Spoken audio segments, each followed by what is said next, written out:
亲爱的朋友，经济世界是呈现经济世界的精彩故事和解释经济名词的频道，目的是探索曾经发生过的经济事件，解读经济现象背后的原因和影响。我们将视频分为10段，前9段为各个国家曾经使用过的政策片段观察，第10段剖析今日所抛出的经济名词的成因，以及这个经济议题曾经给世界带来的影响，探讨普通人遇到此类经济环境该如何面对。封面图的内容会在第10段展示，你可以在进度条上看到段落标签。感谢你们一直以来的支持和鼓励。如果你喜欢我们的频道，请点赞支持，谢谢观看。Observation 1. 在印度的一些偏远地区，气候变化正迫使当地居民面对极端天气的挑战。孟买附近的一小村庄因连年的洪水和旱季延长，农作物收成大幅下降。村民们开始尝试种植更耐旱的作物，并采用雨水收集系统来应对水资源短缺。这些措施虽然有助于短期内的生存，但长期看，许多年轻人选择离开家乡，寻找更稳定的生活，导致村庄人口日益减少。对于留下的村民来说，如何维持传统生活方式和文化传承，成为他们面临的一大挑战。Observation 2. 在美国的底特律，一场经济危机后，大量工厂关闭，城市空置率高达未曾有过的水平。一群社区活动家看到了这些废弃空地的潜力，开始在市中心创立城市农场。这些农场不仅提供新鲜蔬菜给社区居民，还成为了教育青少年和成人的场所，教授他们可持续发展的农业技术。这种创新不仅改善了城市的食品安全问题，还为社区居民提供了就业机会，促进了社区的团结和自给自足。Observation 3. 在肯尼亚的一些乡村地区，电网服务尚未覆盖，村民们晚上只能依靠煤油灯照明，这不仅环境污染严重，还有健康风险。一个非政府组织介入，提供了一种可持续的解决方案——太阳能灯。这些太阳能灯的引入不仅解决了照明问题，还使得儿童在晚上能够阅读和学习，改善了教育条件。村民们现在可以在夜晚进行更多社交和经济活动。太阳能的使用大大改变了他们的生活方式，并对环境产生了积极的影响。Observation 4. 在巴西的亚马逊雨林，森林砍伐严重威胁着生态系统的平衡和当地社区的生活方式。一群环保志愿者和当地居民联手反对非法伐木活动，推动森林保护的同时，他们也尝试种植可持续收益的植物，如橡胶和巴西坚果，以提供替代经济收入。这种模式不仅有助于保护自然环境，还促进了当地经济的发展。居民们通过这种方式学习如何在保护自然的同时获得经济利益，实现生态与经济的双赢。Observation 5. 在以色列，水资源的稀缺促使该国发展了一套高效的水资源管理系统，通过先进的滴灌技术和污水回收再利用，以色列不仅解决了自身的水资源问题，还将这一技术出口到世界各地。在特拉维夫，普通居民通过安装家用水循环系统来减少水的消耗。这种系统可以回收洗浴和洗涤的废水，用于冲厕和灌溉。这一做法不仅节约了水资源，也减少了家庭的水费支出，展现了科技在可持续生活中的实际应用。Observation 6. 在丹麦，风能被广泛应用于国家能源供应中。丹麦已经成为世界领先的风能开发国之一。在哥本哈根郊外，一个小镇的居民共同投资建立了风力发电机，不仅为他们自己提供了足够的电力，还将多余的电能卖回国家电网。这种社区驱动的可持续发展模式不仅减少了对化石燃料的依赖，也增强了社区成员之间的团结与合作。居民们通过这种方式直接参与到环保和能源生产的过程中，增强了对可持续生活方式的认同和实践。Observation 7. 在南非，经济困难和电力不稳定是普遍问题。然而，太阳能技术的引入为许多居民提供了新的机遇。在约翰内斯堡的一个贫困社区，一家非政府组织帮助居民安装家用太阳能系统，这不仅解决了他们的电力问题，还减少了电费支出。居民们通过这些系统学习基本的维护和技术知识，一些人甚至开始自己的小型太阳能安装业务，为社区提供服务。这不仅提高了他们的生活质量，还帮助他们在可持续能源领域找到了新的经济机会。Observation 8. 在法国巴黎，一个时尚创业者利用回收材料制作衣服，引领了一股环保时尚的潮流。这种使用可持续材料的服装不仅吸引了环保意识强的消费者，也为时尚行业带来了新的商业模式。他们的工作坊开设在城市中心，向公众开放，教授如何将旧衣物改造为时尚新品。这种创新不仅减少了废物，还激发了公众对环保和可持续生活方式的兴趣，同时为当地创造了新的就业机会。Observation 9. 在日本东京，地缘狭小和生活成本高昂使得城市农业成为一种挑战。一个社区组织开始在屋顶和废弃地块创建小型花园，种植蔬菜和草药。这些社区花园不仅提供了新鲜食物，还成为邻里交流的场所，增强了社区凝聚力。居民们共同管理这些花园，分享农作物，学习园艺知识。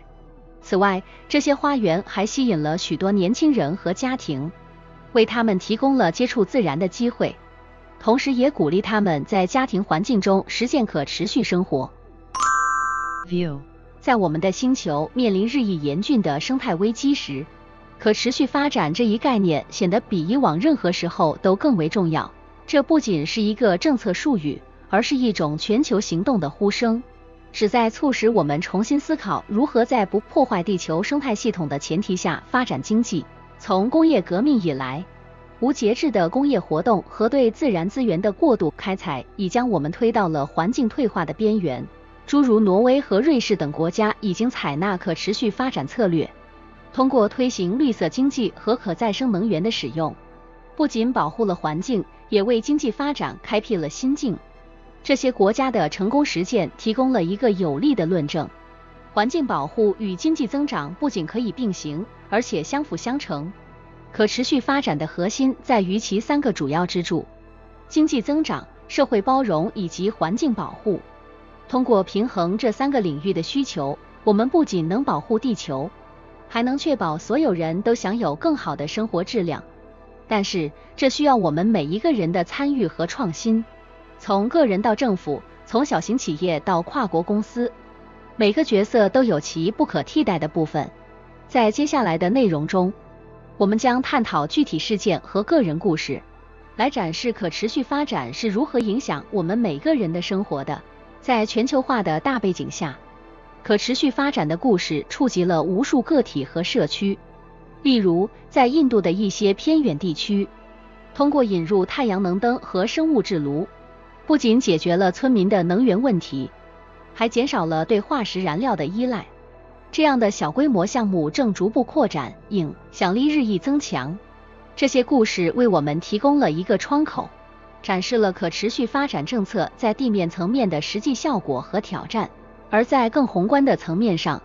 国家如何通过法律和政策来推动这一进程，也同样重要。德国的能源转型政策 Energiewende 就是一个典型例子，它不仅致力于减少碳排放，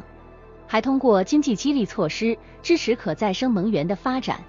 展示了政府行动的力量。继续阅读下去，我们将通过更多的个体和政策故事，深入了解可持续发展是如何塑造现代社会的各个方面，并探讨每个人能如何在自己的生活中实践这一理念，为全球的可持续未来贡献一份力量。在实施可持续发展政策前，德国面临着一系列的环境和经济挑战。作为工业化程度极高的国家，德国的能源消耗巨大，长期依赖煤炭和核能。随着环境问题的日益严重和全球对气候变化的关注增加，德国政府认识到必须采取行动转变其能源结构，以减少温室气体排放和核事故风险。2000年，德国政府正式推出了名为 Energiewende 的能源转型的政策，标志着其向可持续发展的重要转折。该政策的核心目标是到2050年将可再生能源的比例提高到至少 80%， 同时逐步淘汰核电并大幅减少化石燃料的使用。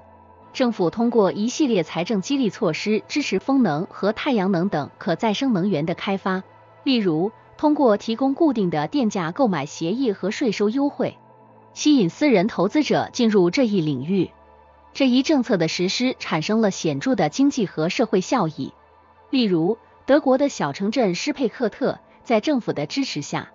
成功转型成为一个以可再生能源为主的自治区。镇上几乎每一栋房屋的屋顶都安装了太阳能板，甚至多出来的电力还能卖给国家电网，居民因此获得了额外的收入。这不仅提升了居民的生活质量，也为德国其他地区提供了可复制的绿色发展模板。通过 Energy Wind， 德国不仅在环境保护上取得了进展，其经济也在转型中找到了新的增长点。可再生能源产业的崛起带动了就业，促进了科技创新，同时也减少了对外部能源的依赖，增强了国家的能源安全。这一系列的变革展示了政府在推动可持续发展政策中的关键作用，同时也证明了前瞻性政策对于经济和环境双赢结果的重要性。Analyze. 可持续发展是一种旨在满足当代人的需求，同时不损害未来世代满足自身需求能力的发展模式。这一理念的核心在于平衡环境保护、经济增长和社会福祉三者间的关系，以确保长远的地球生态和人类社会的健康发展。可持续发展的实施对社会发展带来诸多利益。首先，它促进了环境保护，通过减少资源的过度开采和污染，保护了生物多样性，有助于缓解气候变化的影响。其次，推动经济向绿色低碳方向转型，为新兴的环保产业创造了大量就业机会，如可再生能源、绿色建筑和可持续农业等领域。此外，可持续发展还强调社会公平，尤其是提高贫困人口的生活质量，实现全民教育和健康保障。然而，可持续发展也面临一定的挑战，其政策的推行往往需要初期的高额投资，而经济回报可能会在较长时间后才显现。这对一些经济基础薄弱的国家或地区来说是一大难题。此外，转型过程中可能会影响到依赖传统行业的工人，如煤炭和石油行业的工作人员，他们可能面临失业和生活困难的问题。对普通人而言，可持续发展的推广意味着更清洁的环境和更健康的生活方式。然而，它也可能导致生活成本的上升，例如，生态友好产品往往价格更高。因此，如何平衡可持续发展的长远利益与短期成本，是每个人都可能面临的挑战。